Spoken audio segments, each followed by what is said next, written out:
Hi guys, my name is Alexis Jane. Ako nga po pala ang kumikilalang bunso sa kwento. Hello everyone, my name is Ivy Joy. Ang kumikilala bilang pangalan ng isang kwento po. Hi! Ako po si Precious, ang kinikilalang nanay sa kwento. At ang pamagat ng kwento ay ang mag-iina. Thank you po! Hi everyone! Good evening! So, my name is Precious, ang inyong host for today's video. Ang nilalaman ng kwentong ito ay ang pinamagatang ang mag-iina.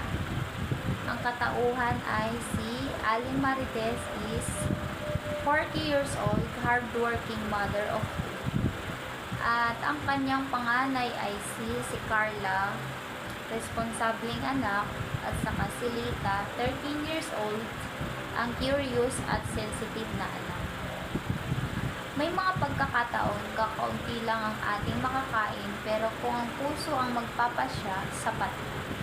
Ang lahat ng ito, ang kwento ng tatlong babae, natutong pahalagahan ang bawat butil ng makakain na kanin at ang pagmamahal sa higit pa sa anumang pagkain. Ito ang kwento. Sabay-sabayan natin. Go!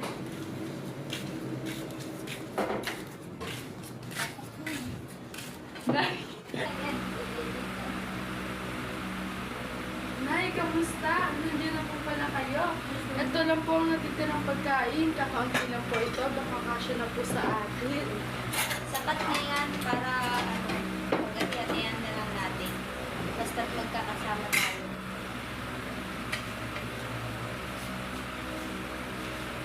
Nay, kayo po muna kumain. Masyado po kayong pagod maghapon.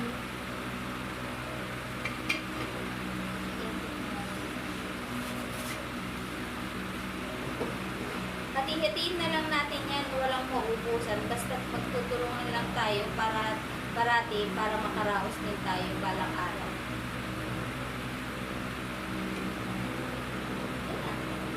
Edit na. Yun na yun.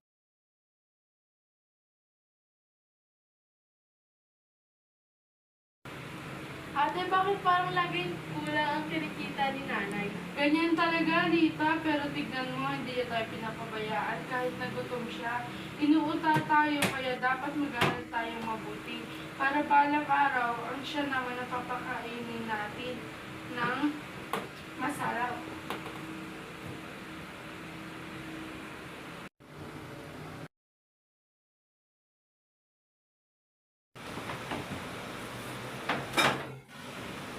Huwag niyong ikahiya ang ating kalagayan. Ang yaman ay hindi laging pera. Ang tunay na yaman ay pagmamahal natin.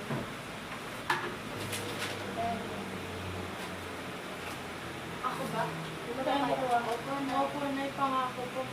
Opo, Nay, pangako magtatagumpay tayo. Laban lang. Ang simpleng pagsasalo sa harap ng kainan ay naging paalala sa paghihirap. Ang pamilya ang pinakamatibay na sandigan. Muli, ako ang inyong host, Precious Viloria Murillo, sa kwentong Ang Pinamagatang ang Mag-iina. Muli, maraming salamat sa inyong panonood.